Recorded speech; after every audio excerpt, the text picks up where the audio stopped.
Hey guys, Paul here from Melbourne Performance Coaching. So, new podcast, new exciting things. So, starting all over again because I tend to do that. So, in this episode, we're going to be talking about, it's going to be a three-part episode. We're going to be talking about 9 mistakes I made while running a gym. And for those of you that don't know, I ran a very successful gym called DCL Performance in Sydney's North Shore for a period of around, it would have been a decade at least, that we had DC Health open. And when we had it open, we went through a number of different expansions. We started off quite small. We'll actually start off in a really small room, literally smaller than the room I'm in now. We then expanded multiple times until we eventually had a facility that rivaled a Fitness First in terms of size. So we certainly had a lot of success. Along with that success, we had a lot of failure, a lot of disappointments, a lot of things that we could have done better. But experience is your best teacher possible. So in this three-part series, I want to talk about the 9 mistakes, or 9 of the mistakes that we made, and what I would do differently now. So each of these episodes will come out Monday, Wednesday, Friday. So the reason we're doing this now is that gyms are opening up again very soon in Sydney, Australia, where I'm located, and all throughout Australia with the COVID lockdown rules. So it's very, very important to share these lessons now. The timing couldn't be any better. So the first mistake that we made was not planning well and not planning enough. And we had plans, and we thought about how things would go and how many clients we need, but we really didn't plan it well enough or take enough time. When we expanded, we actually had plans to go to a place that was about half the size, but unfortunately it got taken from the market right from under our noses just as we were about to sign the lease. Now, this place would have been absolutely fantastic, and because we had an expiring lease, we were kind of pushed to hire a place, and we ended up overcommitting to something. And it didn't give us the time to plan what we needed to. When I work with students now, I am over the top with planning. I want to make sure that every single detail of what they're doing with their new service offerings and everything else is up to date, and they have strategies and contingencies for everything put together straight away. So we went into this actually not knowing what service we were offering, which sounds absolutely crazy. Now, we knew we were doing PT and mainly focusing on semi-private personal training, but we didn't know what our price point would be. We didn't have it planned out fully. We kind of improvised our price point based on where we were in the past, and we changed it multiple times over the time that we were in the facility. We weren't aware of all the council stuff that you needed to do. We weren't aware of the insurance stuff, a lot of logistical stuff. We didn't even have an actual floor plan done. We just bought the equipment we wanted, or that we thought would be cool, and then we would put that into the facility, which was absolutely crazy when you think about it now. We didn't even have our program design template done or a program design system.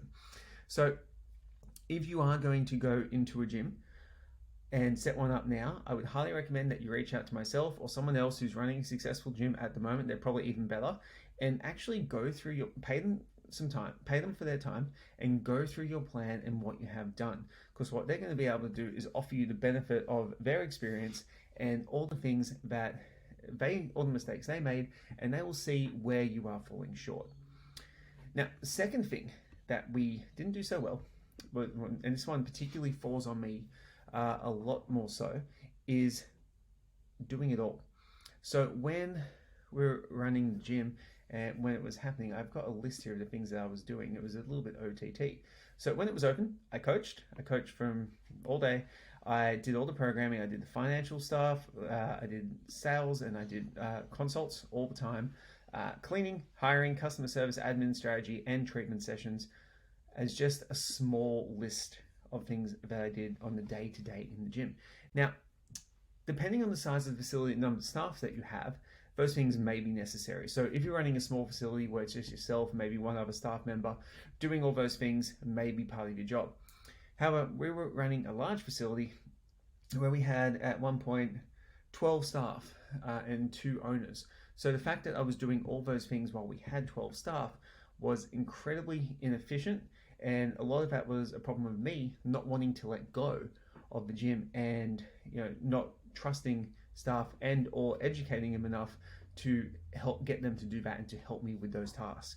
So what I recommend you do is you have a look at what you're doing in the gym, have a look at your task and how can you actually get rid of some of them and send them out. Like sending out, for me, doing payment and taking care of customer payments was a massive waste of time. It's a very simple task that anyone can do. It can be automated quite quickly. I would manually do every single little thing and check everything each week. That didn't need to happen. So that's something that you can definitely learn from. And then finally, the third one for this episode, mistake that we made, was hiring too fast. So we were really lucky when we moved in there. Like, we obviously didn't have the best plan that you could possibly have. But we're very lucky that we got in there in kind of like the golden age of Facebook advertising, where you could post before and after and, hey, join our program, and you get 100 leads join up. And that's exactly what happened. We had so many leads come in, and we had to keep up with the demand. We needed to have more trainers. In one day, we hired 4 coaches. In one interview, we hired 4 coaches. So we had a group interview where we went into the seminar room. Again, I would never, ever rent a place with a seminar room anymore because you just don't use it enough. And we hired 4 coaches in one day. Do you think we had time to educate them properly and to involve them in our systems, or we just had so many that we kind of had to throw them into the fray and see who would survive? Unfortunately, we took the second option, so we hired way too fast at some time. So one of them we had to let go within 2 weeks because he was just showing up late to shifts and drinking coffee straight away. So like drinking coffee, he'd get there late, make a coffee and drink that before training clients, which was absolutely crazy because he didn't have expectations laid out to him. He thought it was very laid back.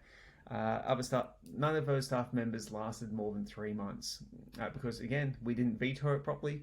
We didn't interview properly. We kind of did a group interview, said we like these guys, we need people, let's get them on board. So those 3 mistakes, if you make them, will cause massive ramifications for your business's long-term survival. So stay tuned for the next episode where I talk about the next 3 mistakes and how you can deal with them.